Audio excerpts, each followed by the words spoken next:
यदाय आदिकवये मुह्यन्ति यं सूरयः तेजो वारिमृदां यथा विनिमयो यत्र त्रिसर्गो मृषा धाम्ना स्वेन सदा निरस्तकुहकम् सत्यं परं धीमहि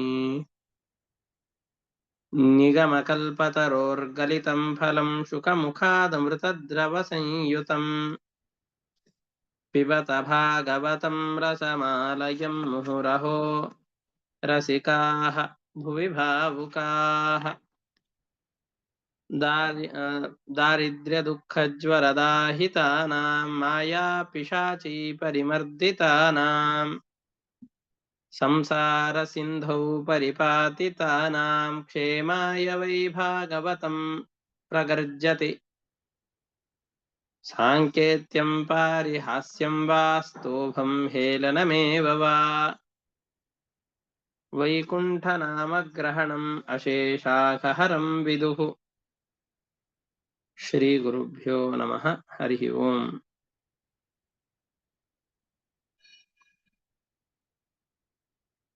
ರಾಜ ಮತ್ತು ಮುನಿಗಳು. ಆಂಗಿರಸ ಮುನಿಗಳು ಚಿತ್ರಕೇತು ರಾಜನ ಬಳಿಯಲ್ಲಿ ಸಂವಾದವನ್ನು ಮಾಡ್ತಾ ಇದ್ದಾಗ ಮುಖದಲ್ಲಿ ಯಾಕೋ ಅಪ್ರಸನ್ನತೆ ಕಾಣಿಸ್ತಾ ಇದೆ. ಏನು ಈ ಅಪ್ರಸನ್ನತೆಗೆ ಕಾರಣ ಅಂತ ಕೇಳಿದಾಗ ತಲೆಬಾಗಿ ಮುನಿಗೆ ಈ ರೀತಿಯಾಗಿ ಹೇಳ್ತಾ ಇದ್ದಾನೆ.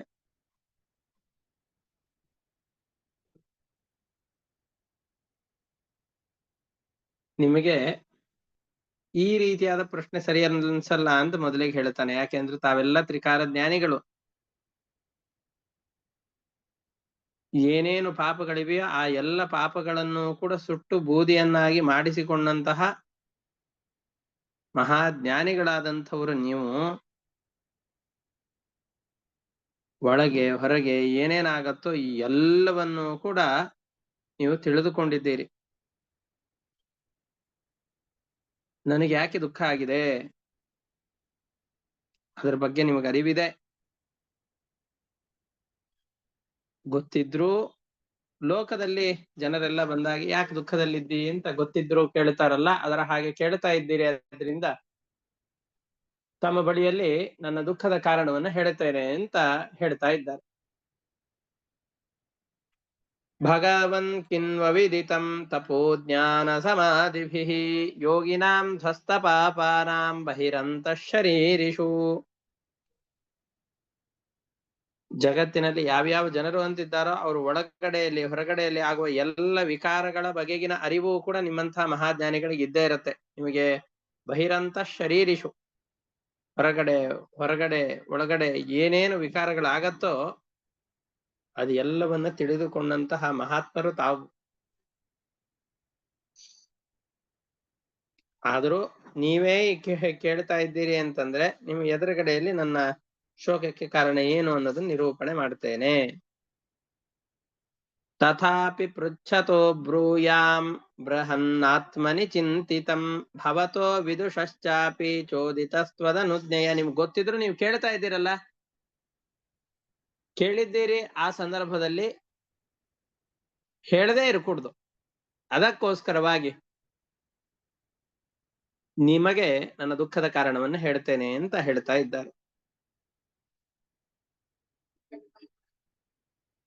ನಮಗೆ ಲೋಕಪಾಲಕರಾದಂಥವ್ರು ಇಂದ್ರಾದಿ ದೇವತೆಗಳು, ಅಂತಹ ಸೌಭಾಗ್ಯಗಳೆಲ್ಲವೂ ನನ್ನ ಬಳಿಯಲ್ಲಿದೆ. ನನ್ನ ಬಳಿಯಲ್ಲಿ ಬೇಕಾದಷ್ಟು ಸಂಪತ್ತಿದೆ. ಇಷ್ಟೆಲ್ಲ ಇದ್ರೂ ಆದ್ರೆ ಪುತ್ರ ಸಂತಾನ ಇಲ್ಲ ಆ ಕಾರಣದಿಂದ, ನನ್ನಲ್ಲಿ ಸಂತಾನ ಇಲ್ಲ ಆ ಕಾರಣದಿಂದ, ಮಕ್ಕಳೇ ಹುಟ್ಟಿಲ್ಲ, ಅದರಿಂದಾಗಿ ಈ ಎಲ್ಲ ಸಂಪತ್ತಿದ್ರೂ ಕೂಡ ಅದು ಇಲ್ಲದೆ ಇರುವ ರೀತಿಯಲ್ಲೇ ಆಗಿ ಹೋಗಿದೆ. ಒಂದು ಕಾಲದಲ್ಲಿ ಮನೆಯಲ್ಲಿ ಬಹಳ ಕಷ್ಟ ಇರ್ತಾ ಇತ್ತು. ತಿನ್ಲಿಕ್ಕೆ ಯಾರು ಇರ್ತಿದ್ದಿಲ್ಲ, ತಿನ್ಲಿಕ್ಕೆ ಏನು ಇರ್ತಾ ಇದ್ದಿದ್ದಿಲ್ಲ. ಬಹಳಷ್ಟು ಜನ, ಆದರೆ ತಿನ್ನುವ ಪದಾರ್ಥಗಳು ಬಹಳ ಕಡಿಮೆ ಇರ್ತಾ ಇತ್ತು. ಈಗ ಬೇಕಾದಷ್ಟು ಸಂಪತ್ತುಗಳಿದೆ, ತಿನ್ಲಿಕ್ಕೆ ಜನರೇ ಇಲ್ಲ.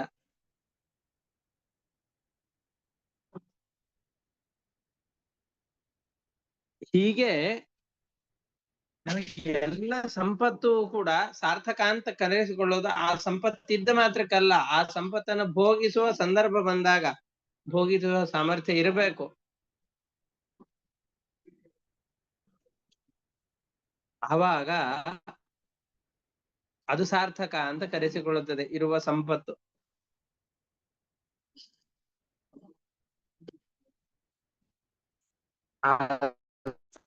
ಎಲ್ಲ ಜನರಿಂದ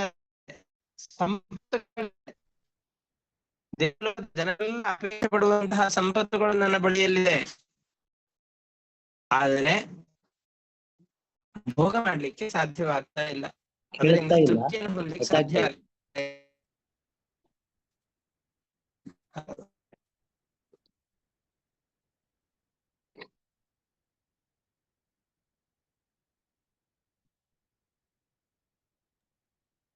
ಗುರುಗಳೇ ವಾಯ್ಸ್ ಕೇಳ್ತಾ ಇಲ್ಲ.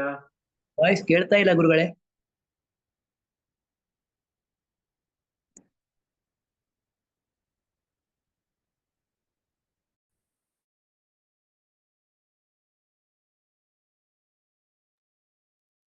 ಬೇರೆಯವ್ರಿಗೆ ಯಾರಿಗಾದ್ರೂ ಕೇಳಿಸ್ತಾ ಇದೆಯಾ? ಇಲ್ಲ, ಕೇಳಿಸ್ತಾ ಇಲ್ಲ. ಕೇಳಿಸ್ತಾ ಇಲ್ವಾ? ಇಲ್ಲ ಇಲ್ಲ ಗುರುಗಳೇ ನಿಮ್ ವಾಯ್ಸ್ ಕೇಳಿಸ್ತಾ ಇಲ್ಲ. ಇಲ್ಲ ಗುರುಗಳೇ ಬಹುಶಃ ಹೊರ ಹೋಗಿದಾರ ಅಂತ ಇದರಲ್ಲಿ ಇಲ್ಲ.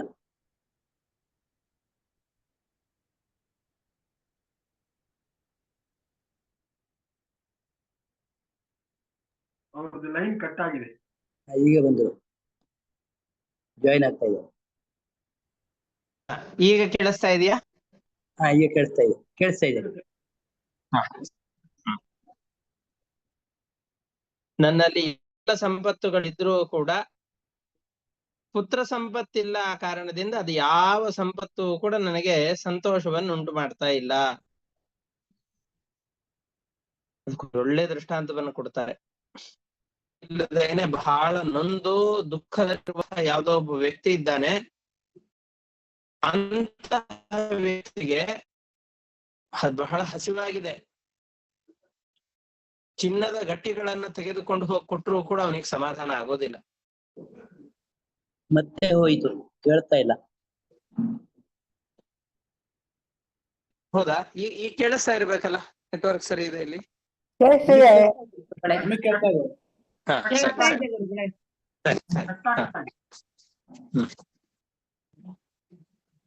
ಈಗ ಕೇಳಿಸತ್ತಾ? ಹೌದು, ಕೇಳಿಸ್ತಾ ಇದೆ. ಸರಿ ಸರಿ ಸರಿ. ಇಲ್ಲ ಕೆಲವರಿಗೆ ಕೇಳಿಸ್ತಾ ಇಲ್ಲ. ಹಾ,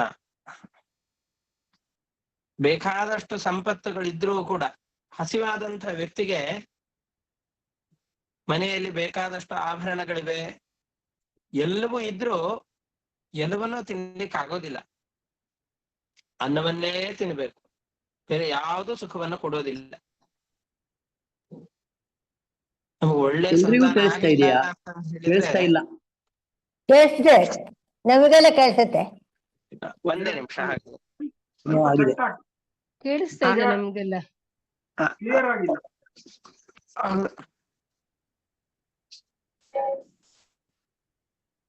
ಈಗ ಕೇಳಿಸ್ತಾ ಇದೆಯಾ ನೋಡಿ? ನಾ ಒಳ್ಳೆ ನೆಟ್ವರ್ಕ್ ಇರೋ ಜಾಗಕ್ಕೆ ಬಂದು ಕೂತಿದ್ದೇನೆ. ನಮಗೆ ಕೇಳಿಸುತ್ತೆ ಆಚಾರ್ಯ. ಸರಿ ಸರಿ. ಕೇಳಿಸ್ತಾ ಇದೆ.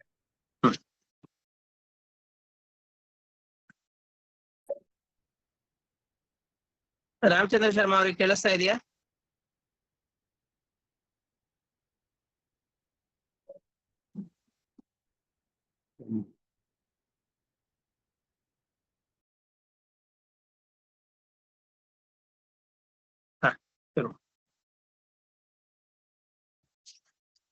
ಬಹಳಷ್ಟು ಕಷ್ಟಪಟ್ಟು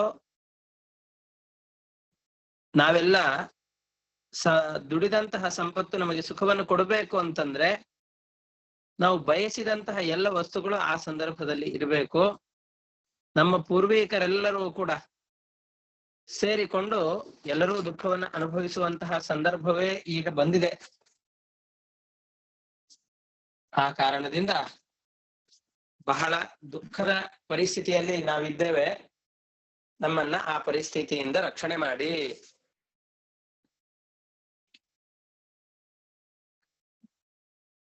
ನಮಗೆಲ್ಲರಿಗೂ ಕೂಡ ಅನರ್ಥದಿಂದ ರಕ್ಷಣೆ ಮಾಡ್ಲಿಕ್ಕಿರುವಂತಹ ಅವಕಾಶ ಒಂದೇ, ಒಳ್ಳೆ ಸಂತಾನವನ್ನು ಪಡಿಬೇಕು, ಅವರಿಂದ ಸತ್ಕರ್ಮಗಳನ್ನ ಆಚರಣೆ ಮಾಡುವ ಹಾಗೆ ಮಾಡಬೇಕು, ಅದರಿಂದ ಭಗವಂತನ ಪ್ರೀತಿ ಆಗಬೇಕು. ಇದರ ಮೂಲಕವಾಗಿ ನಮಗೆಲ್ಲರಿಗೂ ಕೂಡ ಸಾಧನೆ ಆಗಬೇಕು. ಆದ್ರೆ ಸತ್ಸಂತಾನ ಅನ್ನೋದು ಆಗ್ತಾ ಇಲ್ಲ. ಹಾಗಾಗಿ ಬಹಳ ಅನರ್ಥಕ್ಕೆ ಒಳಗಾಗುವ ಸನ್ನಿವೇಶದಲ್ಲಿ ಇದ್ದೇವೆ. ನಮಗೆಲ್ಲರಿಗೂ ಕೂಡ ನಾವು ರಕ್ಷಕರಾಗಬೇಕು ಅಂತ ಪ್ರಾರ್ಥನೆ ಮಾಡಿಕೊಳ್ತಾ ಇದ್ದಾರೆ. ತನ್ನ ಪಾಹಿ ಮಹಾಭಾಗ ಪೂರ್ವೈ ಸಗತಂ ತಮಃ ಯಥಾ ತರೇಮ ದುಸ್ತಾರಂ ಪ್ರಜಯಾ ತದ್ವಿಧೇಹಿನಃ.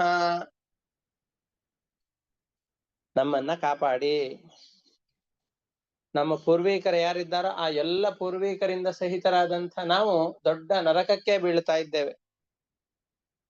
ಹೇಗೆ ಈ ಅತ್ಯಂತ ಕಠಿಣತಮವಾದಂತಹ ನರಕದ ದ್ವಾರದಿಂದ ನಾವು ರಕ್ಷಿತರಾಗಬಹುದು, ಉನ್ನತಿಯನ್ನ ಪಡೆಯಬಹುದು, ಅಂತಹ ಮೋಕ್ಷದ ದ್ವಾರವನ್ನ, ಸತ್ಸಂತಾನವನ್ನ ನಮಗೆ ಕರುಣಿಸಿ ಅಂತ ಪ್ರಾರ್ಥನೆ ಮಾಡ್ತಾ ಇದ್ದಾರೆ. ಈ ರೀತಿಯಾಗಿ ರಾಜ ಪ್ರಾರ್ಥನೆ ಮಾಡಿಕೊಂಡಾಗ ಆಂಗಿರಸ ಋಷಿಗಳು ಅವನಿಗೆ ಹಾಗಾದ್ರೆ ಒಂದು ಯಾಗವನ್ನು ಮಾಡು ಅಂತ ಹೇಳಿ, ತ್ವಷ್ಟೃ ಅನ್ನುವಂತಹ ದೇವತೆ ಒಳ್ಳೆ ಸಂತಾನವನ್ನು ಕೊಡುವಂತಹ ದೇವತೆ, ಅವನ ಉದ್ದೇಶದಿಂದ ಒಂದು ಯಾಗವನ್ನು ಮಾಡೋಣ ಅಂತ ಹೇಳಿ ಹವಿಸ್ಸನ್ನ ಪಾಕ ಮಾಡಿಸಿ ಅವರಿಗೆ ಒಳ್ಳೆ ಸಂತಾನ ಆಗುವ ಹಾಗೆ ಆಹುತಿಗಳನ್ನ ಅದರಲ್ಲಿ ಕೊಡಿಸ್ತಾ ಇದ್ದಾರೆ.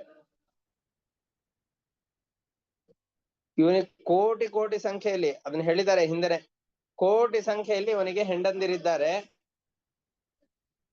ಅದರಲ್ಲಿ ಶ್ರೇಷ್ಠಳಾದವಳು, ಹಿರಿಯಳು ಆದಂತಹ ರಾಣಿಯ ಹೆಸರು ಕೃತದ್ಯುತಿ ಅಂತ ಅವಳ ಹೆಸರಿತ್ತು. ಅವಳಿಗೆ ಈ ಯಜ್ಞದ ಶೇಷವನ್ನು ತಗೊಂಡು ಹೋಗಿ ಕೊಟ್ಟು, ನೋಡು ಇದನ್ನ ಸ್ವೀಕಾರ ಮಾಡು, ಇದರಿಂದ ಒಳ್ಳೆ ಮಗ ಹುಟ್ಟುತ್ತಾನೆ ಅಂತ ಹೇಳ್ತಾ ಇದ್ದಾರೆ. ಕೊಡ್ಬೇಕಾದ್ರೆ ಒಂದು ಮಾತನ್ನ ಹೇಳ್ತಾ ಇದ್ದಾರೆ. ರಾಜನಿಗೆ ಕೊಟ್ಟು, ನೋಡು ರಾಜ, ಈ ಯಜ್ಞದ ಹವಿಸ್ಸನ್ನು ಕೊಡ್ತಾ ಇದ್ದೇವೆ, ಇದನ್ನ ನಿನ್ನ ಹಿರಿಯಳಾದ ಪಟ್ಟದ ಅರಸಿಯಾದಂತಹ ರಾಣಿಗೆ ಕೃತದ್ಯುತಿಗೆ ಇದನ್ನ ಕೊಡು. ಅವಳಲ್ಲಿ ನಿನಗೊಬ್ಬ ಮಗ ಹುಡ್ತಾನೆ, ಅವನ್ ನಿನ್ನ ಹರ್ಷಕ್ಕೂ ಕಾರಣನಾಗ್ತಾನೆ, ದುಃಖಕ್ಕೂ ಕಾರಣನಾಗ್ತಾನೆ, ನಿನ್ನ ಸುಖ ದುಃಖಗಳು ಎರಡಕ್ಕೂ ಕಾರಣನಾದಂತಹ ಅಂತಹ ಈ ಒಂದು ಸಂತಾನ ನಿನಗೆ ಈ ಹವಿಸ್ಸನ್ನ ಸ್ವೀಕಾರ ಮಾಡಿದ್ರೆ ಆಗತ್ತೆ ಅಂತ ಹೇಳಿ ಋಷಿಗಳು ಹೊರಟು ಬಿಡ್ತಾರೆ. ಇದು ಆದ್ಮೇಲೆ ಇದನ್ನ ಪ್ರಾಶನ ಮಾಡಿದ್ರು. ಪ್ರಾಶನ ಮಾಡಿ ಆದ್ಮೇಲೆ ಯಜ್ಞದ ಹವಿಸ್ಸನ್ನ ಅವಳು ಸ್ವೀಕಾರ ಮಾಡಿದ ಮೇಲೆ ಕೆಲವೇ ದಿವಸಗಳಲ್ಲಿ ಅತ್ಯಂತ ಸಮರ್ಥನಾದಂತಹ, ನೋಡ್ಲಿಕ್ಕೆ ತುಂಬಾ ಮನೋಹರವಾದಂತಹ ರೂಪವುಳ್ಳಂತಹ ಒಬ್ಬ ಮಗನನ್ನ ಈ ಚಿತ್ರಕೇತುವಿನಿಂದ ಆ ಕೃತದ್ಯುತಿ ಅನ್ನುವಂತಹ ರಾಣಿ ಪಡಿತಾ ಇದ್ದಾಳೆ. ಇತ್ಯರ್ಥಿತ ಸ ಭಗವಾನ್ ಕೃಪಾಳುರ್ ಬ್ರಹ್ಮಣ ಸುತಃ ಶ್ರಪಯಿತ್ವಾ ಚರುಂ ತ್ವಾಷ್ಟ್ರಂ ತ್ವಷ್ಟಾರಂ ಅಜಯದ್ವಿಭು. ಈ ರೀತಿಯಾಗಿ ರಾಜ ಪ್ರಾರ್ಥನೆ ಮಾಡಿಕೊಂಡಾಗ ಕೃಪಾಳುಗಳಾದಂತಹ ಆಂಗಿರಸರು ತ್ವಷ್ಟೃ ದೇವತೆಗಳ ಉದ್ದೇಶದಿಂದ ಯಜ್ಞ ಯಾಗಾದಿಗಳನ್ನ ಮಾಡಿ ಅದರಲ್ಲಿ ಹಿರಿಯಳಾದಂತಹ ಕೃತದ್ಯುತಿಗೆ ಆ ಯಜ್ಞದ ಹವಿಸ್ಸನ್ನು ಕೊಡು ಅಂತ ರಾಜನ ಕಡೆಯಲ್ಲಿ ಕೊಡ್ತಾ ಇದ್ದಾರೆ. ಜ್ಯೇಷ್ಠ ಶ್ರೇಷ್ಠಾ ಚ ಯಾ ರಾಜ್ಞೋ ಮಹಿಷೀಣಾಂಚ ಭಾರತ ನಾಮ್ನಾ ಕೃತದ್ಯುತಿಸ್ತಸ್ಯೈ ಯಜ್ಞೋಚ್ಛಿಷ್ಟಮದಾದ್ ವಿಭು. ಯಜ್ಞದ ಉಚ್ಛಿಷ್ಟವನ್ನ ಕೃತದ್ಯುತಿ ಎಂಬಂತಹ ರಾಣಿಗೆ ಕೊಡು ಅಂತ ಹೇಳಿ ಕೊಡ್ತಾ ಇದ್ದಾರೆ. ಅದನ್ನ ಹೇಳಬೇಕಾದ್ರೆ ರಾಜನಿಗೆ ಒಂದು ಸಂದೇಶವನ್ನು ಕೊಡ್ತಾ ಇದ್ದಾರೆ. ರಾಜ, ಈ ಮಗು ನಿನಗೆ ಸಂತೋಷಕ್ಕೂ ದುಃಖಕ್ಕೂ ಎರಡಕ್ಕೂ ಕಾರಣನಾಗ್ತಾನೆ ಅಂತ ಹೇಳಿ ಕೊಟ್ಟು ಹೋಗ್ತಾ ಇದ್ದಾರೆ. ಅಥಾಹ ನೃಪತಿಂ ರಾಜನ್ ಭವಿತೈಕಸ್ತವಾತ್ಮಜಃ ಹರ್ಷ ಶೋಕ ಪ್ರದಸ್ತುಭ್ಯಂ ಇತಿ ಬ್ರಹ್ಮಸೋ. ಬ್ರಹ್ಮದೇವರ ಮಕ್ಕಳಾದಂತಹ ಈ ಅಂಗಿರಸ ಋಷಿಗಳು ನಿನ್ನ ಸುಖ ದುಃಖಕ್ಕೆ ಕಾರಣನಾಗುವಂತಹ ಮಗ ಇದರಿಂದ ಹುಟ್ಟುತ್ತಾನೆ ಅಂತ ಹೇಳಿ ಅಲ್ಲಿಂದ ಹೊರಟು ಹೋಗ್ತಾ ಇದ್ದಾರೆ. ಆದ್ಮೇಲೆ ಚಿತ್ರಕೇತುವಿನಿಂದ ಕೃತಜ್ಯುತಿ ಆ ಹವಿಸ್ಸಿನ ಪ್ರಾಶನದ ಕೆಲವೇ ತಿಂಗಳುಗಳಲ್ಲಿ ಒಳ್ಳೆ ಲಕ್ಷಣವುಳ್ಳಂತಹ ಒಂದು ಮಗುವನ್ನ ಪಡಿತಾ ಇದ್ದಾಳೆ. ಸಾಪಿ ತತ್ ಪ್ರಾಶನ ದೇವ ಚಿತ್ರಕೇತೋರಧಾರತ್ ಗರ್ಭಂ ಕೃತದ್ಯುತಿರ್ದೇವಿ ಕೃತ್ತಿಕಾಗ್ನೇರಿವಾತ್ಮಜಂ. ಷಣ್ಮುಖನ ಹಾಗೆ ಪ್ರಕಾಶಮಾನವಾದ, ಷಣ್ಮುಖ ಅಂತ ಹೇಳ್ತಾರೆ ಅಂದ್ರೆ ದೇವಲೋಕದ ಸೇನಾಧಿಪತಿ ಅವನು. ಸೇನಾಧಿಪತಿ ಆಗ್ಬೇಕು ಅಂದ್ರೆ ಎಂತಹ ಶ್ರೇಷ್ಠ ಸಾಮರ್ಥ್ಯ ಇರಬೇಕು. ಅದು ದೇವಲೋಕದ ಸೇನಾಧಿಪತಿ ಆಗ್ಬೇಕು ಅಂತಂದ್ರೆ ಮಹಾ ಸಾಮರ್ಥ್ಯವೇ ಇರಬೇಕು. ಅಂತಹ ಸಾಮರ್ಥ್ಯ ಉಳ್ಳಂತಹ ವ್ಯಕ್ತಿಯಾಗಿ ಇವನು ಬೆಳೀತಾ ಇದ್ದಾನೆ, ನಿಧಾನವಾಗಿ ಬೆಳೀತಾ ಇದ್ದಾನೆ. ಸಕಾಲದಲ್ಲಿ ಒಬ್ಬ ಮಗ ಹುಟ್ಟಿದ್ದಾನೆ ಅಂತ ಕೇಳಿ ನಮ್ಮ ರಾಜನಿಗೆ ಇದ್ದಂಥ ಒಂದೇ ಒಂದು ಕೊರತೆ ಮಗ ಸಂತಾನ ಇಲ್ಲ ಅನ್ನುವಂಥದ್ದು. ಈಗ ಸಂತಾನವೂ ಆಗಿದೆ ಅಂತ ಆ ಚಿತ್ರಕೇತು ರಾಜನಾಗಿದ್ದಂತಹ ಶೂರಸೇನದ ಎಲ್ಲ ಪ್ರಜೆಗಳಿಗೂ ಕೂಡ ಬಹಳ ಸಂತೋಷ ಆಯ್ತು. ಶೂರಸೇನ ಅಂತ ದೇಶ, ಆ ದೇಶದ ರಾಜ ಚಿತ್ರಕೇತು. ಅವನಿಗೆ ಅನೇಕ ಜನ ಸ್ತ್ರೀಯರು ಹೆಂಡಂದಿರಿದ್ರೂ ಕೂಡ ಮಕ್ಕಳಾಗಿರ್ಲಿಲ್ಲ, ಬಹಳ ದುಃಖದಲ್ಲಿದ್ದ. ಅಂಗಿರಸ ಋಷಿಗಳು ಮಾಡಿದ ಈ ಯಾಗದ ಫಲವಾಗಿ ಅವನಿಗೆ ಒಳ್ಳೆ ಸಂತಾನ ಆಗಿದೆ. ಇದನ್ನು ಕೇಳಿ ಪ್ರಜೆಗಳಿಗೆಲ್ಲ ಬಹಳ ಸಂತೋಷ ಆಗಿದೆ.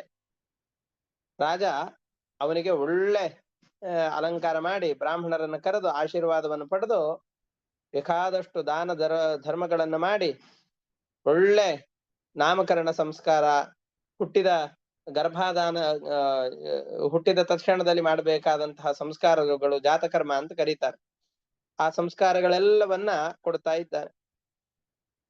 ಎಲ್ಲರಿಗೂ ಯಥೇಷ್ಟ ದಾನವನ್ನು ಮಾಡಿ ಎಲ್ಲರೂ ಹರಿಸಬೇಕು, ಇವನಿಗೆ ಒಳ್ಳೆ ಜ್ಞಾನ ಬರ್ಲಿ, ಸಂಪತ್ತು ಬರ್ಲಿ, ಕೀರ್ತಿ ಬರ್ಲಿ ಅಂತ ಎಲ್ಲರೂ ಹರಿಸಿ ಅಂತ ಕೇಳ್ತಾ ಇದ್ದಾನೆ. ತಸ್ಯ ಅನುದಿನಂ ಗರ್ಭಃ ಶುಕ್ಲ ಪಕ್ಷೆ ಇವೋಡುಪಃ ಬವೃಧೆ ಶೂರಸೇನಸ್ಯ ತೇಜಸ ಶನಕೈರ್ ನೃಪ. ನಿಧಾನವಾಗಿ ಆ ಗರ್ಭ ಬೆಳೀತಾ ಇದೆ.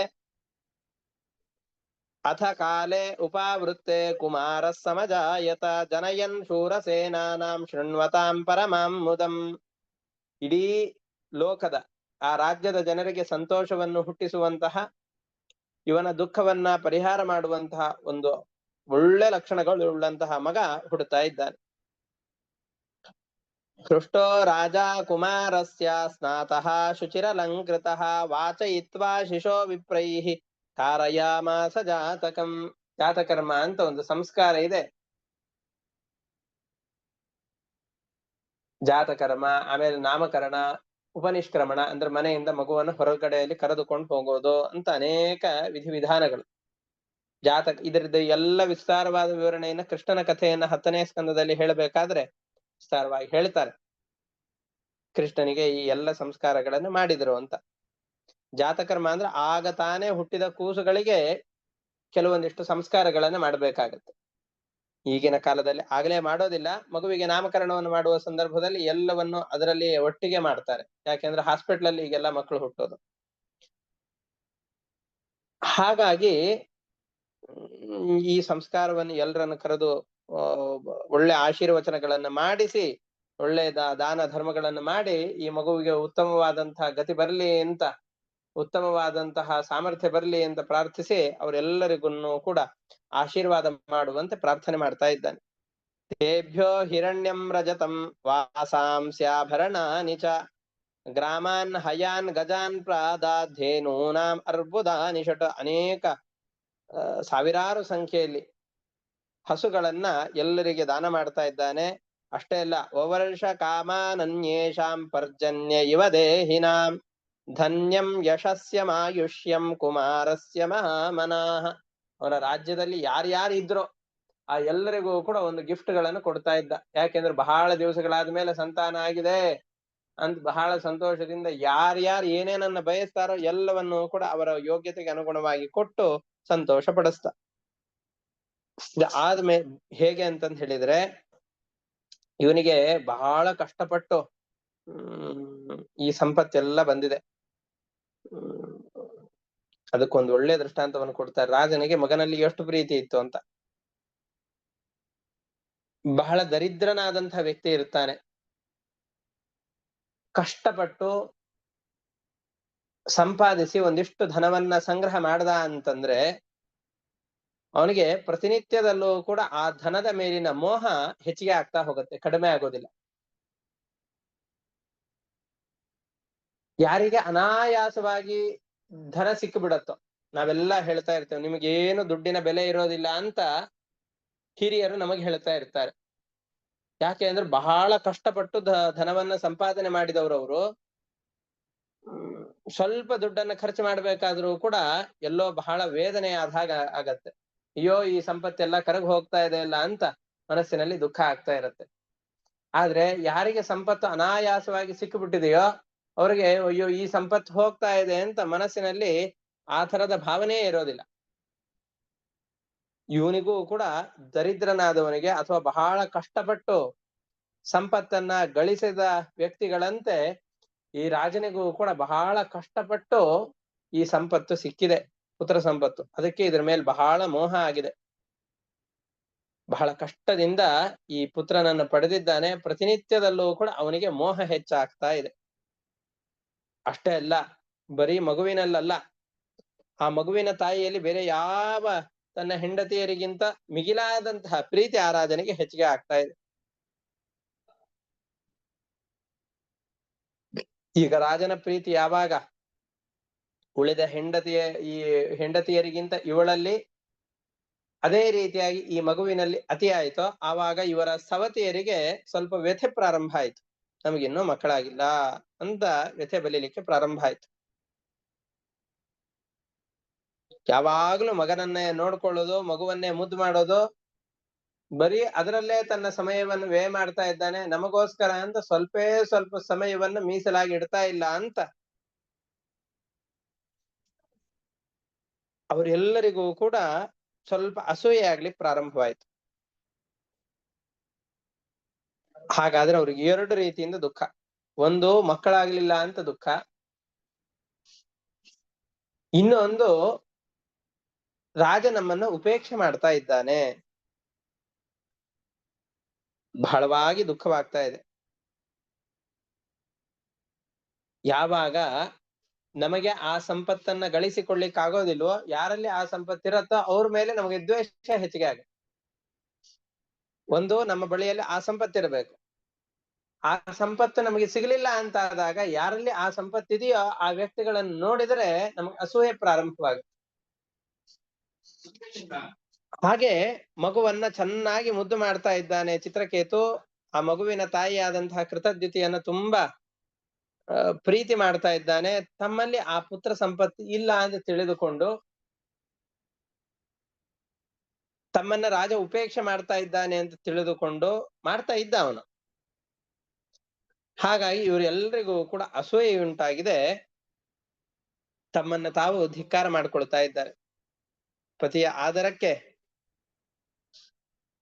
ನಾವು ಪಾತ್ರರಾಗ್ಲಿಲ್ಲ, ನಮ್ಮನ್ನ ರಾಜ ಉಪೇಕ್ಷೆ ಮಾಡ್ತಾ ಇದ್ದಾನೆ, ಇಂತಹ ಜೀವನ ಇದ್ರೆ ಎಷ್ಟು ಅಂತ.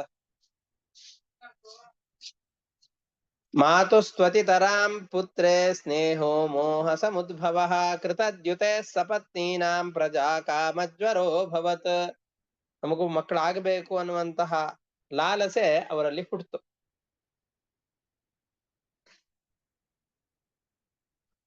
ಚಿತ್ರಕೇತು ಅತಿಯಾಗಿ ತನ್ನ ಮಗುವಿನಲ್ಲಿ ಮತ್ತು ಆ ಮಗುವಿನ ತಾಯಿಯಲ್ಲಿ ಪ್ರೀತಿಯನ್ನು ಮಾಡ್ತಾ ಇದ್ದಾನೆ.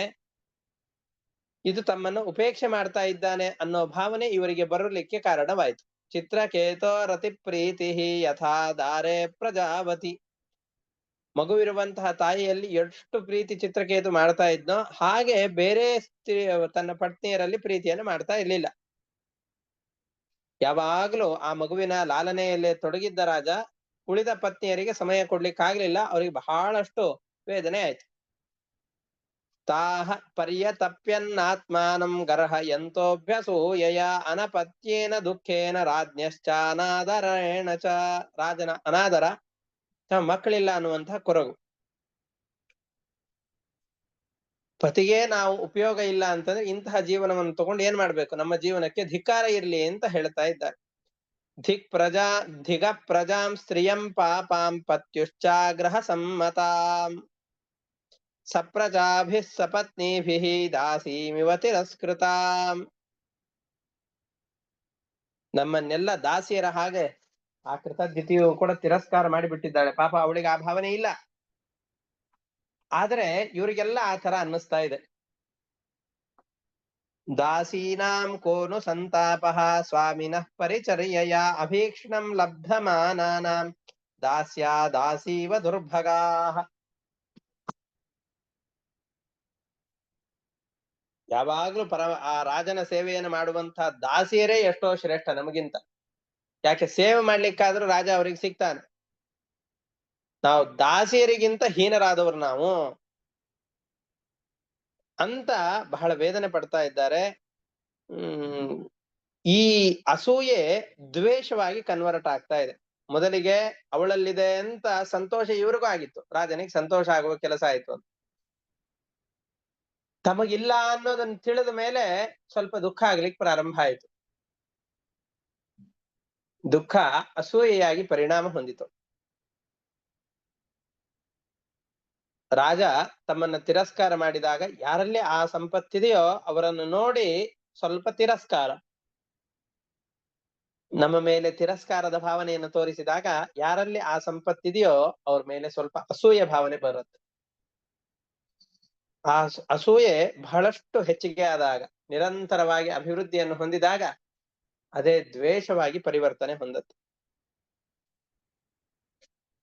ಹಾಗೆ ಇವರಿಗೆ ದ್ವೇಷ ಹುಟ್ಟುತ್ತಾ ಇದೆ. ಯಾವಾಗ ದ್ವೇಷ ಹುಟ್ಟುತ್ತೋ ಆವಾಗ ಜೀವನ ಮನಸ್ಸು ಹಾಳಾಗಿ ಹೋಗತ್ತೆ. ಒಂದೊಂದು ಕೂಡ ಹೇಗೆ ಇಂಟರ್ ಕನೆಕ್ಟ್ ಆಗಿದೆ ಇದು. ಮೊದಲಿಗೆ ನಮ್ಮಲ್ಲೂ ಇರೋದಿಲ್ಲ, ಇನ್ನೊಬ್ಬರಲ್ಲೂ ಇರೋದಿಲ್ಲ. ಅವಾಗ ಎಲ್ಲ ಸಮಾನವಾಗಿರುತ್ತೆ. ಇನ್ನೊಬ್ಬರಲ್ಲಿ ಅದು ಇದೆ ಅಂತ ನಮಗ್ ಗೊತ್ತಾದ ಮೇಲೆ, ಪ್ರಾರಂಭದಲ್ಲಿ ನಮಗವರು ಅತಿ ಆತ್ಮೀಯರಾಗಿದ್ರು ಅಂತಂದ್ರೆ ಸಂತೋಷವಾಗತ್ತೆ. ಆ ಸಂತೋಷ ಕೆಲವು ಕಾಲ ಮಾತ್ರ ಇರುವಂತಹದ್ದು. ನಮ್ಮಲ್ಲಿ ಇಲ್ಲ ಅಂತ ಗೊತ್ತಾಗತ್ತೆ. ನಮ್ಮಲ್ಲಿ ಇಲ್ಲ ಅಂತ ಗೊತ್ತಾದ ಮೇಲೆ ಸ್ವಲ್ಪ ದುಃಖ. ಅವರಲ್ಲಿ ಇರೋದನ್ನ ಕಂಡು ಅನೇಕ ಜನರು ಅವರನ್ನ ಸ್ತೋತ್ರ ಮಾಡಿದಾಗ ಅವರನ್ನು ಕಂಡು ಸ್ವಲ್ಪ ಅಸೂಯೆ. ಅವರನ್ನ ಪುರಸ್ಕಾರ ಮಾಡಿ ನಮ್ಮನ್ನ ತಿರಸ್ಕಾರ ಮಾಡಿದಾಗ ಆ ಅಸೂಯೆ ಬಲವಾಗಿ ಅಭಿವೃದ್ಧಿ ಆಗತ್ತೆ, ಅತಿ ಆಗತ್ತೆ. ಆ ಅತಿಯಾದಂತಹ ಅಸೂಯೆ ದ್ವೇಷಕ್ಕೆ ಕಾರಣವಾಗತ್ತೆ. ದ್ವೇಷ ಯಾವಾಗ ಮನುಷ್ಯನ ಮನಸ್ಸನ್ನ ಪ್ರವೇಶ ಮಾಡುತ್ತೋ ಆವಾಗ ಅವನ ಬುದ್ಧಿ ಹಾಳಾಗಿ ಹೋಗತ್ತೆ, ಹೃದಯವೆಲ್ಲ ಕ್ರೂರವಾಗಿ ಹೋಗತ್ತೆ. ರಾಜನ ಮೇಲಿನ ದ್ವೇಷ ಮತ್ತು ಮಗುವಿನ ಮೇಲಿನ ದ್ವೇಷ, ಎರಡೂ ಕಡೆಯಲ್ಲೂ ಬಹಳ ದ್ವೇಷ ಇವರಿಗೆ ಉಂಟಾಗ್ತಾ ಇದೆ. ಹೃದಯ ಕಲ್ಲಿನ ಹಾಗೆ ಕ್ರೂರವಾಗಿದೆ. ರಾಜನ ಮೇಲಿನ ದ್ವೇಷದಿಂದ ಮಗುವಿಗೆ ವಿಷವನ್ನ ಹಾಕ್ತಾ ಇದ್ದಾರೆ. ಈ ಮಗು ಇರೋ ಕಾರಣದಿಂದಾಗಿ ಅಲ್ವಾ ರಾಜ ನಮ್ಮನ್ನ ಉಪೇಕ್ಷೆ ಮಾಡ್ತಾ ಇರೋದು, ಅವಳನ್ನು ಪುರಸ್ಕಾರ ಮಾಡ್ತಾ ಇರೋದು. ಈ ಮಗುವೇ ಇಲ್ಲ ಅಂತಂದ್ರೆ ನಮಗೇನು ತಿರಸ್ಕಾರ ಮಾಡ್ತಾನೆ ಅಂತಂದುಕೊಂಡು ಆ ಮಗುವಿಗೆ ವಿಷವನ್ನ ಹಾಕ್ತಾ ಇದ್ದಾರೆ. ಏವಂ ಸಂದಹ್ಯಮಾನಾನಾಂ ಸಪತ್ನ್ಯಾಃ ಪುತ್ರ ಸಂಪದ ರಾಜ್ಞೋ ಸಮ್ಮತ ವೃತ್ತೀನಾಂ ವಿದ್ವೇಷೋ ಬಲವಾನಭೂತ್. ಈ ಪುತ್ರ ಸಂಪತ್ತಿನಿಂದ ಅವಳಿಗೆ ಇದೆ ಅಂತ ಬಹಳ ಸಂತಾಪ ಇವರಿಗೆ ಆಗ್ತಾ ಇದೆ. ರಾಜನಿಗೂ ನಮ್ಮ ಅಪೇಕ್ಷೆ ಇಲ್ಲ ಅಂತ ಗೊತ್ತಾದಾಗ ಬಹಳ ಕ್ರೋಧ ಉಂಟಾಗಿದೆ, ಅಸೂಯೆ ಹೆಚ್ಚಾಗಿದೆ. ಅಸೂಯೆ ದ್ವೇಷದಲ್ಲಿ ಪರ್ಯವಸಾನವಾಗಿದೆ, ಬುದ್ಧಿಯೆಲ್ಲ ಹಾಳಾಗಿ ಹೋಗಿದೆ. ಆ ದ್ವೇಷದ ಪ್ರಭಾವದಿಂದ ಅನ್ನದಲ್ಲಿ ವಿಷವನ್ನ ಹಾಕಿ ಕೊಡ್ತಾ ಇದ್ದಾರೆ. ರಾಜನಿಗೆ ಯಾವುದರಿಂದ ಈ ಸಂತೋಷ ಸಿಕ್ಕಿದೆಯೋ ಆ ಮಗುವೇ ಬೇಡ. ಮೊದಲಿಗೆ ಇದ್ದ ಹಾಗೆ ಎಲ್ಲರೂ ಕೂಡ ಒಂದೇ ರೀತಿಯಾಗಿ ಇದ್ದು ಬಿಡೋಣ ಅಂತ ಹೇಳಿಕೊಂಡು ಆ ಮಗುವಿಗೆ ವಿಷವನ್ನ ಹಾಕ್ತಾ ಇದ್ದಾರೆ.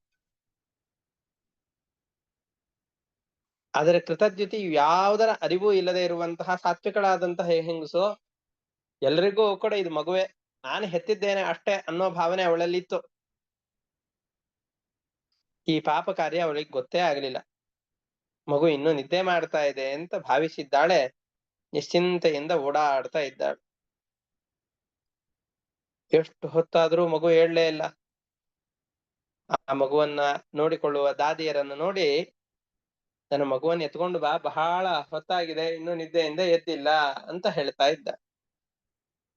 ಶಯಾನಂ ಶುಚಿರಂ ಬಾಲಂ ಉಪಧಾರ್ಯ ಮನೀಷಿಣಿ ಪುತ್ರ ಮಾನಯ ಮೇ ಭದ್ರೇ ಇತಿ ಧಾತ್ರೀಮಚೋದಯತ್. ಧಾತ್ರಿ ಆ ಮಗುವನ್ನು ನೋಡ್ತಾ ಇದ್ದಂತಹ ಸ್ತ್ರೀಯನ್ನ ಹೇಳ್ತಾ ಇದ್ದಾಳೆ, ಬಹಳ ಹೊತ್ತಾಯ್ತು, ನನ್ನ ಮಗು ಎದ್ದಿಲ್ಲ, ಆ ಮಗುವನ್ನ ಕರೆದುಕೊಂಡು ಬಾ ಅಂತ ಹೇಳ್ತಾ ಇದ್ದ. ದಾದಿ ಆ ಮಗುವಿನ ಬಳಿಯಲ್ಲಿ ಹೋಗಿ ನೋಡ್ತಾ ಇದ್ದಾಳೆ. ಮಗುವಿನ ಕಣ್ಣು ಗಡ್ಡೆ ಮೇಲೇರಿ ಹೋಗಿದೆ.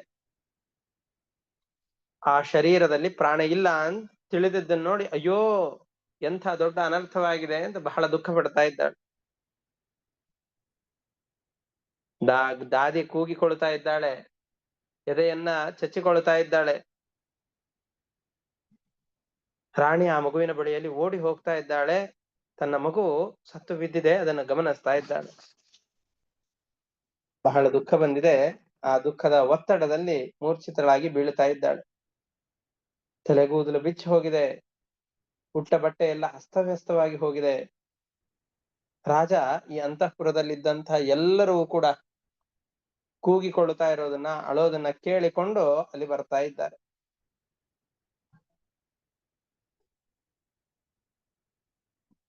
ಯಾರು ಅದಕ್ಕೆ ವಿಷವನ್ನು ಹಾಕಿದ್ರಲ್ಲ, ಎಲ್ಲ ರಾಣಿಯರು ಆದ ರೀತಿಯಾದ ಮನಸ್ಸಿನೆಲ್ಲ ಅಸೂಯೆ ಉಳ್ಳವರಾಗಿರ್ಲಿಲ್ಲ, ಕೆಲವರು ಅಷ್ಟೇ.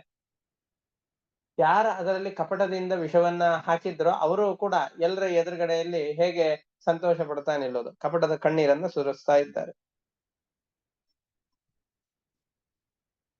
ಸಾ ಶಯಾನಮುಪೌರಜ್ಯ ದೃಷ್ಟ್ವಾ ಚೋತ್ತಾರ ಲೋಚನಂ ಪ್ರಾಣೇಂದ್ರಿಯಾತ್ಮಭಿಸ್ತ್ಯಕ್ತಂ ಹತಾಸ್ಮೀತ್ಯಪತದ್ಭುವಿ. ಅಯ್ಯೋ ದೊಡ್ಡ ಅನರ್ಥವಾಗಿದೆ ಅಂತ ಭೂಮಿಯಲ್ಲಿ ಬೀಳ್ತಾ ಇದ್ದಾಳೆ. ಅವಳ ಈ ಪರಿಸ್ಥಿತಿಯನ್ನ, ದಾದಿಯ ಪರಿಸ್ಥಿತಿಯನ್ನು ನೋಡಿ ಇವಳು ಹೋಗ್ತಾ ಇದ್ದಾಳೆ. ಆ ರಾಣಿ ಮಗುವಿನ ಬಳಿಯಲ್ಲಿ ಹೋಗ್ತಾ ಇದ್ದಾಳೆ. ತಸ್ಯಾಸ್ತದಾ ಕರ್ಣ್ಯ ಭೃಷಾತುರಂ ಸ್ವರಂ ಘ್ರಂತ್ಯಾಹ ಕರಾಭ್ಯಾಮುರ ಉಚ್ಚಕೈರಪಿ ಪ್ರವಿಶ್ಯ ರಾಜ್ಞಿ ತ್ವರಯಾತ್ಮಜಾಂತಿಕಂ ದದರ್ಶ ಬಾಲಂ ಸಹಸಾಮೃತಂ ಸುತಂ. ತತ್ಕ್ಷಣದಲ್ಲಿ ಏನೂ ಕಾರಣ ಇಲ್ಲದೇನೆ ಮರಣವನ್ನು ಹೊಂದಿದ ಮಗುವನ್ನು ನೋಡ್ಕೊಂಡು ಬಹಳ ವೇದನೆಗೆ ಒಳಗಾಗಿದ್ದಾಳೆ, ಮೂರ್ಛಿತಳಾಗಿದ್ದಾಳೆ. ಪಪಾತ ಭೂಮೋ ಪರಿವೃದ್ಧಯ ಶುಚ ಮುಮೋಹ ವಿಭ್ರಷ್ಟ ಶಿರೋರುಹಂಬರ. ಶರೀರದಲ್ಲಿರುವಂತಹ ವಸ್ತ್ರಗಳೆಲ್ಲವೂ ಅಸ್ತವ್ಯಸ್ತವಾಗಿ ಹೋಗಿದೆ. ಆ ವಿಷಯ ಕೇಳಿ ಎಲ್ಲರೂ ಕೂಡ ರೋದನವನ್ನ ಪ್ರಾರಂಭ ಮಾಡಿದ್ದಾರೆ. ಯಾರು ಅಂತ ಇಲ್ಲ, ವಿಷವನ್ನ ಹಾಕಿದವರು ಕಪಟದ ನಗು ಅಳುವನ್ನು ಮಾಡ್ತಾ ಇದ್ದಾರೆ, ನಾಟಕವನ್ನು ಮಾಡ್ತಾ ಇದ್ದಾರೆ. ತಥೋ ನೃಪಾಂತಃ ಪುರವರ್ತಿನೋ ಜನಾಃ ನರಾಶ್ಚ ನಾರ್ಯಾಶ್ಚ ನಿಶಮ್ಯ ರೋದನಂ ಆಗತ್ಯ ತುಲ್ಯ ವ್ಯಸನಾಸ್ಸು ದುಃಖಿತಾಃ ತಾಶ್ಚ ವ್ಯಳೀಕಂ ರುರುದುಃಕೃತಾಗಸಃ. ಪ್ರಾಯಶಃ ಎಲ್ಲ ರಾಜ ಸ್ತ್ರೀಯರು ಕೂಡ ಸಾತ್ವಿಕರಾದವರೇ. ಅವರೆಲ್ಲರೂ ಈ ರಾಣಿಗೆ ಎಷ್ಟು ದುಃಖವಾಗಿದೆಯೋ ಅಷ್ಟೇ ದುಃಖವನ್ನು ಅನುಭವಿಸ್ತಾ ಇದ್ದಾರೆ. ಆದ್ರೆ ಅಸೂಯೆಯಿಂದ ಯಾರು ವಿಷವನ್ನ ಹಾಕಿದರೋ ಅವರಿಗೆ ದುಃಖ ಇಲ್ಲ, ಮನಸ್ಸಿನಲ್ಲಿ ಸಂತೋಷ ಇದೆ, ಆದ್ರೆ ತೋರಿಸಿಕೊಳ್ಳಲಿಕ್ಕೆ ಆಗೋದಿಲ್ಲ. ಅದಕ್ಕೋಸ್ಕರ ಅಳುವ ನಾಟಕವನ್ನ ಅವ್ರು ಮಾಡ್ತಾ ಇದ್ದಾರೆ. ತನ್ನ ಕುಮಾರ ನಿಗೂಢ ರೀತಿಯಲ್ಲಿ ಮರಣ ಹೊಂದಿದ್ದಾನೆ ಅಂತ ಕೇಳಿದಾಗ ರಾಜನಿಗೆ ಕಣ್ಣು ಕತ್ತಲೆ ಕವಿತು ಮುಗ್ಗರಿಸಿಕೊಂಡು ಬಂದು ಎಲ್ಲ ಬ್ರಾಹ್ಮಣರ ಜೊತೆಯಲ್ಲಿ ಸೇರಿಕೊಂಡು ಬರ್ತಾ ಇದ್ದಾನೆ. ಬಹಳಷ್ಟು ದುಃಖಗೊಂಡು ಮೂರ್ಛೆಗೊಳಗಾಗ್ತಾ ಇದ್ದಾನೆ. ಬಾಲಕನ ಕಾಲ ಬುಡದಲ್ಲಿ ಬೀಳುತ್ತಾ ಇದ್ದಾನೆ. ಅಸ್ತವ್ಯಸ್ತವಾಗಿದೆ ಬಟ್ಟೆಗಳೆಲ್ಲ, ಏನು ಮಾತನಾಡ್ಲಿಕ್ಕೆ ಶಕ್ತಿ ಇಲ್ಲ. ಬಹಳ ದುಃಖದಲ್ಲಿ ಈ ರಾಜ ಇದ್ದಾನೆ. ಒಂದೇ ಒಂದು ಮಗು ಇತ್ತು, ಅದೂ ಸಾವಿಗೆ ಈಡಾಗಿದೆ. ಅದನ್ನು ನೋಡಿ ಜನರು, ಮಂತ್ರಿಗಳು ಎಲ್ಲರೂ ಕೂಡ ದುಃಖಿಸ್ತಾ ಇದ್ದಾರೆ. ರಾಜ ಬಹಳ ದಿವಸಗಳಾದ ಮೇಲೆ ಸಂತೋಷ ಪಡ್ತಾ ಇರೋದನ್ನ ರಾಣಿ ನೋಡಿದ್ಲು, ಕೃತಜ್ಞತೆ ನೋಡ್ತಾ ಇದ್ದ. ಆದರೆ ರಾಜ ಮತ್ತೆ ಅದೇ ದುಃಖದ ವ್ಯಸನಕ್ಕೆ ಹೋಗ್ತಾ ಇದ್ದಾನೆ ಅನ್ನೋದು ನೋಡಿ, ಇದನ್ನು ನೋಡಿ ಮತ್ತಷ್ಟು ಅವಳ ಹೃದಯ ಛಿದ್ರವಾಗಿ ಹೋಯಿತು.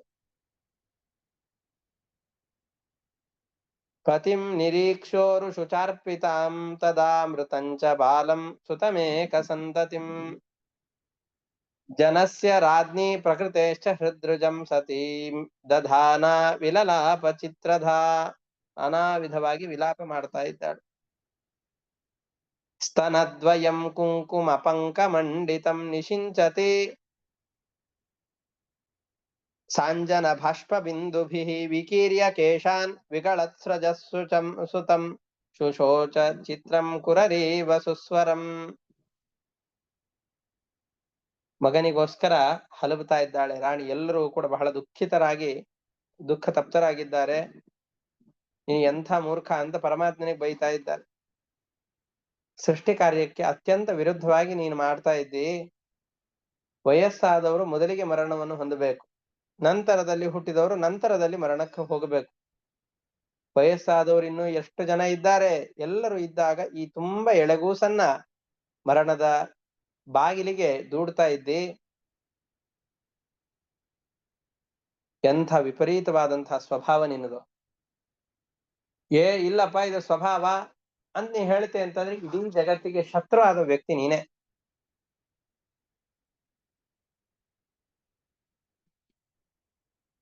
ಇದು ಆದ್ಮೇಲೆ ಅವರು ಒಂದು ಮಾತನ್ನು ಹೇಳ್ತಾ ಇದ್ದಾರೆ. ಅಲ್ಲ, ಉತ್ತರ ಕೊಡಬಹುದು. ಹುಟ್ಟು ಸಾವುಗಳಲ್ಲಿ ಯಾರು ಮೊದಲಿಗೆ ಹುಡ್ತಾರೋ ಅವರೇ ಮೊದಲಿಗೆ ಸಾಯ್ಬೇಕು, ಆ ಥರ ಕ್ರಮ ಏನೂ ಇಲ್ಲ. ಅವರವರ ಕರ್ಮ ಏನಿರತ್ತೋ ಆ ಕರ್ಮಕ್ಕನುಗುಣವಾಗಿ ಮೊದಲಿಗೆ ಹುಟ್ಟಿದವರು ಕೂಡ ನಿಧಾನವಾಗಿ ಸಾಯ್ಬೋದು, ನಂತರದಲ್ಲಿ ಹುಟ್ಟಿದವರು ಕೂಡ ಮೊದಲಿಗೆ ಮೃತರಾಗಿ ಬಿಡ್ತಾರೆ ಅಂತ ಹೇಳ್ತಿ ಅಂತಾದ್ರೆ, ಹಾಗಾದ್ರೆ ತಂದೆ ತಾಯಿಗಳು, ತಂದೆ ಮಕ್ಕಳು, ಈ ರೀತಿಯಾದ ಸ್ನೇಹ ಪಾಶವನ್ನು ನೀನೇ ತಾನೇ ಹುಟ್ಟಿಸಿದ್ದು. ಆ ತಂದೆ ತಾಯಿಗಳಿಗೆ ಇಷ್ಟು ದುಃಖವಾಗುವಂತಹ ಕ್ರೂರವಾದಂತಹ ಈ ವ್ಯವಸ್ಥೆಯನ್ನು ಮಾಡಿದಂಥ ನಿನಗೆ ಧಿಕ್ಕಾರ ಇರಲಿ. ನೀ ಮಹಾಮೂರ್ಖ ನೀನು. ತಂದೆ ತಾಯಿಗಳಿಗೆ ಇಷ್ಟು ದುಃಖವಾಗುವಂತಹ ಪರಿಸ್ಥಿತಿಯನ್ನು ಯಾರಾದ್ರೂ ತಂದು ಕೊಡುತ್ತಾರೆ? ಈ ರೀತಿಯಾಗಿ ಬ್ರಹ್ಮನಿಗೆ ಬೈದು, ಯಾಕೆಂದ್ರೆ ದುಃಖದಲ್ಲಿ ನಾವು ಏನೇನೋ ಮಾತನಾಡ್ತೇವೆ, ಹಾಗೆ ಇವನು ವಿಲಾಪ ಮಾಡ್ತಾ ಇದ್ದಾನೆ. ನನ್ನನ್ನ ದೀನಳನ್ನಾಗಿ ಮಾಡಿ, ಅನಾಥೆಯನ್ನಾಗಿ ಮಾಡಿ, ನಿನ್ನ ತಂದೆ ಬಹಳ ದುಃಖಗೊಳ್ಳುವ ಹಾಗೆ ಮಾಡಿ, ನಾವ್ ಯಾರು ಇದ್ರೂ ನಮ್ಮನ್ನ ಬಿಟ್ಟು ದೂರಕ್ಕೆ ಹೋಗ್ಬಿಟ್ಟಿದ್ದೀಯಲ್ಲ,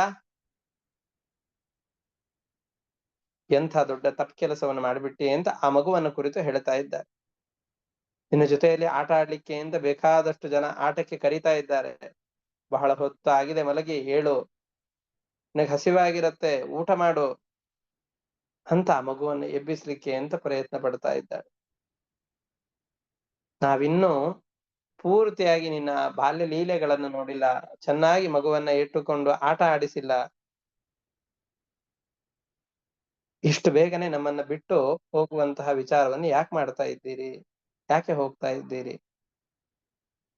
ಈ ರೀತಿಯಾಗಿ ರಾಣಿ, ರಾಜ ಎಲ್ಲರೂ ಕೂಡ ಬಹಳ ದುಃಖದಿಂದಾಗಿ ವಿಲಾಪವನ್ನು ಮಾಡ್ತಾ ಇದ್ದಾರೆ. ರಾಜನು ಕೂಡ ಬಹಳ ದುಃಖವನ್ನು ಮಾಡ್ತಾ ಇದ್ದಾನೆ. ಎಲ್ಲರೂ ಕೂಡ ಕಟ್ಟಿಗೆಯ ಕೊರಡುಗಳಂತೆ ಆಗಿ ಹೋಗಿದ್ದಾರೆ. ಎಲ್ಲರೂ ಅಳುವವರೇ, ಯಾರಿಗೂ ಮೈ ಮೇಲೆ ಎಚ್ಚರ ಇಲ್ಲ. ಇಂತಹ ಈ ಪರಿಸ್ಥಿತಿ ಬಂದಿದೆ ಅಂತ ತಿಳಿದುಕೊಂಡು ಆಂಗಿರಸ ಋಷಿಗಳು ನಾರದರ ಜೊತೆಯಲ್ಲಿ ಸೇರಿಕೊಂಡು ಆ ಪ್ರದೇಶಕ್ಕೆ ಬರ್ತಾ ಇದ್ದಾರೆ. ವಿಲಪಂತ್ಯಾಮೃತಂ ಪುತ್ರಂ ಇತಿ ಚಿತ್ರ ವಿಲಾಪನೈಃ ಚಿತ್ರಕೇತುರ್ಭೃಶಂ ತಪ್ತೋ ಮುಕ್ತ ಕಂಠೋರುರೋಧಃ ತಯೋರ್ವಿಲಪತೋ ಸರ್ವೇ ದಂಪತ್ಯೋಸ್ತದನೂವ್ರತಾಃ. ಇವರೆಲ್ಲ ದುಃಖದಿಂದ ಇಷ್ಟೆಲ್ಲ ಹೃದಯ ವಿದ್ರಾವಕವಾಗಿ ಅಳ್ತಾ ಇದ್ದಾಗ ಎಲ್ಲರಿಗೂ ಕೂಡ, ಪ್ರಜೆಗಳಿಗೆ, ಉಳಿದ ಸಹೃದಯಗಳಿಗೆ ಎಲ್ಲರಿಗೂ ಬಹಳ ದುಃಖವಾಗಿದೆ. ರುರುದುಸ್ಮ ನರಾ ನಾರ್ಯಃ ಸರ್ವಮಾಸೀದ ಚೇತನಂ. ಎಲ್ಲವೂ ಕೂಡ ಜಡದಂತೆ ಸ್ತಬ್ಧವಾಗಿ ಹೋಗಿದೆ ಇಡೀ ಪ್ರದೇಶ. ಏವಂ ಕಶ್ಮಲಮಾಪನ್ನಂ ನಷ್ಟ ಸನ್ಯಂ ಅನಾಯಕಂ ಜ್ಞಾತ್ವಾಂಗಿರಾ ನಾಮ ಮುನಿಃ ಆಜಗಾಮ ಸ ನಾರದಃ.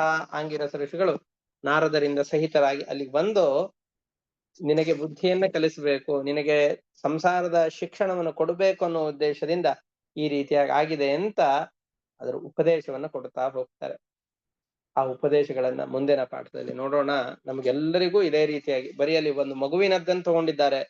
ನಮ್ಮಲ್ಲಿರುವ ಸಂಪತ್ತುಗಳು ಯಾವುದಕ್ಕೋಸ್ಕರವಾಗಿ ಬಹಳ ವಿಲಾಪ ಪಡ್ತಾ ಇರ್ತೇವೋ ಅದನ್ನು ನೋಡಿಕೊಂಡು ಅಸೂಯೆ ಪಡುವ ಜನರು ಬಹಳ ಇರ್ತಾರೆ. ಮೊದಲಿಗೆ ತಮ್ಮ ಬಳಿಯಲ್ಲಿ ಬರಬೇಕು ಅಂತ ಅಂದುಕೊಳ್ತಾರೆ.